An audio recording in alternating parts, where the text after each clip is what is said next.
First year का chapter number 2 और उसका लेक्चर नंबर 3, जिसके अंदर हम सॉल्वेंट एक्सट्रैक्शन और सुब्लिमेशन की टेक्निक्स को स्टडी करेंगे। सॉल्वेंट एक्सट्रैक्शन एक ऐसी टेक्निक है जिसमें सॉल्यूशन में मौजूद सॉल्यूट को आप अलहदा करते हैं उस सॉल्यूशन के साथ एक और सॉल्वेंट को मिक्स करके। जो सॉल्वेंट आपने ऐड किया है वो इस सॉल्यूशन के अंदर मिक्स नहीं होना चाहिए।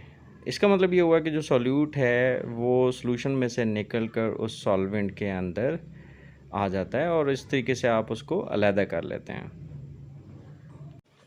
सॉल्यूशन जिसमें सॉल्यूट मौजूद है, जैसे कि हमने यहाँ पे लिक्विड एक्सट्रैक्ट का नाम दिया और इसके अंदर वो सॉल्वेंट जो कि इमिसिबल है, जो कि ऑर्गेनिक सॉल्वेंट है, इन दोनों को हमने डाला सेपरेटिंग फनल के अंदर और तेज़ी से हमने उसको हिलाकर सॉल्यूट को डिस्ट्रीब्यूट करने की कोशिश की। इसकी जो एग्जांपल है हमारे पास वो है ईथर एक्सट्रैक्शन। ईथर एक्सट्रैक्शन के अंदर हम वो प्रोडक्ट जो कि ऑर्गेनिक इन नेचर है और वाटर के अंदर डिज़ोल्व है उसको हमने लिया और उसके अंदर ईथर मिक्स कर दिया। दोनों को हमने सेपरेटिंग फनल के अंदर लिया और तेज़ी से हिलाते रहे। ये प्रोसेस 10 से 15 मिनट करने के बाद हमने इसको स्टैंड बाय रख दिया तो हमारे पास 2 लेयर्स आ गई। One is the aqueous layer, the second is the organic layer. वो मटेरियल जो कि इनऑर्गेनिक इन नेचर थे वो एक्वस फेज़ में ही बाउंड रहे, जबकि ऑर्गेनिक जो कंपाउंड्स हैं वो ईथर लेयर में गए। अब हमने टैप ओपन करके ऑर्गेनिक लेयर को सेपरेट कर लेना है और इसको वाटर बाथ के अंदर हीट करना है। सॉल्वेंट यानी कि ईथर एवापोरेट कर जाएगा और वो सॉल्यूट जो कि हमने एक्सट्रैक्ट से सेपरेट करना था वो वहाँ पे रह। इस डायग्राम की मदद से हम इसको दोबारा समझते हैं। लेफ़्ट से अगर आप देखें तो हमारे पास वो लिक्विड एक्सट्रैक्ट है। सेकंड में अगर हम डायग्राम में देखें तो हमारे पास एक येलोश लिक्विड, इसको हम ऑर्गेनिक लिक्विड या ईथर कह सकते हैं। तीसरी डायग्राम के अंदर जो है वो हमने इन दोनों को मिक्स किया एंड फाइनल डायग्राम के अंदर हमारे पास 2 लेयर्स आ गई।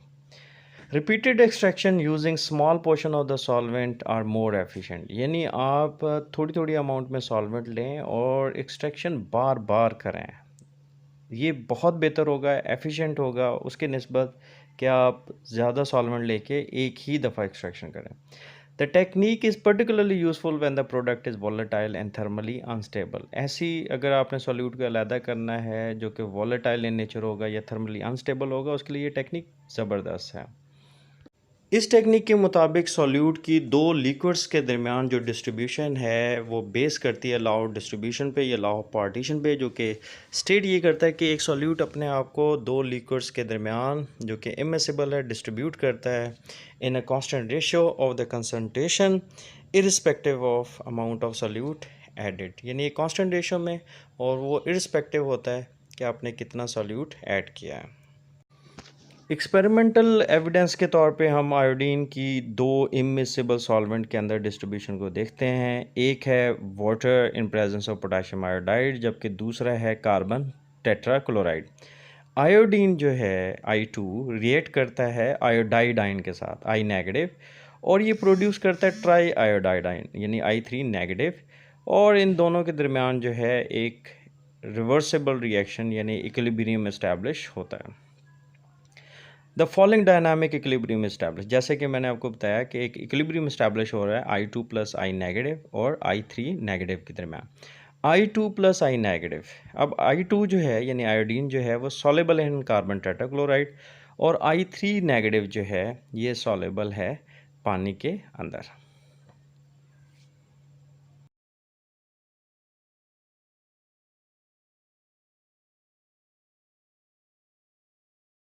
अगर हम कार्बन टेट्राक्लोराइड ऐड करते हैं उस एक्व सॉल्यूशन ऑफ ट्राइआयोडाइड के अंदर, तो जो आयोडीन है वो ट्रांसफ़र होगा इक्वस लेयर से ऑर्गेनिक लेयर के अंदर, जिसकी वजह से एज अ रिज़ल्ट जो ट्राई आयोडाइड आयन का ब्राउन कलर है वो आस्ता आस्ता डिमिनिश होता जाएगा और जो फ्री आयोडीन मालिक्यूल्स हैं उनका पर्पल कलर आता चला जाएगा, जो कि इनऑर्गेनिक फेस के अंदर होगा।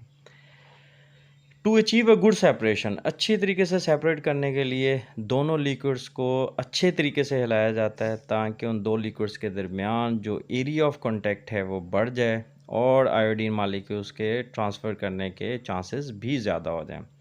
No matter how much iodine use, the ratio of the final concentration at equilibrium is constant. कितना आपने आयोडीन लिया इस पर कोई इफेक्ट नहीं होता, दोनों का जो रेशियो है वो कांस्टेंट होगा एट इक्विलिब्रियम।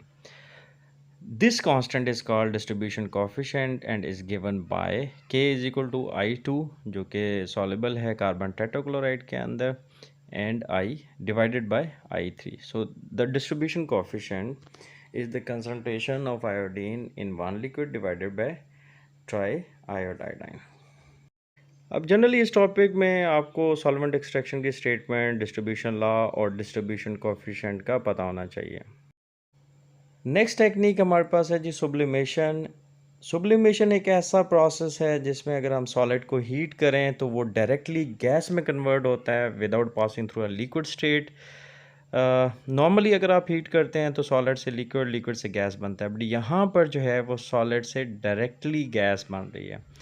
ये मेथड भी जो है एक सॉलिड को प्योरीफाई करने के लिए इस्तेमाल किया जाता है। सुब्लिमेशन के लिए जो हम एक्सपेरिमेंट करते हैं वो हम क्या करते हैं, वो सब्सटेंस जो कि सुब्लाइम करता है लाइक अमोनियम क्लोराइड, इसको हमने चाइना डिश में लिया, उसके ऊपर हमने एक फनल जो है जो कि कॉटन प्लग की हुई थी, या उसके अंदर जो है एक cone of wet filter paper हमने दिया, वो उसके ऊपर इन्वर्ट करके रख दिया और इस पूरे सब्सटेंस को हमने हीट किया। तो कुछ ही देर के बाद हम देखेंगे कि हमारे पास सॉलिड स्टेट में जो पार्टिकल्स हैं वो फनल के अंदर मौजूद होंगे। Examples of such solid: ammonium chloride, iodine, naphthalene, benzoic acid. ये वो सब्सटेंसेस हैं जो कि सुब्लाइम करते हैं या जो सुब्लिमेशन का प्रोसेस ज़ाहिर करते हैं।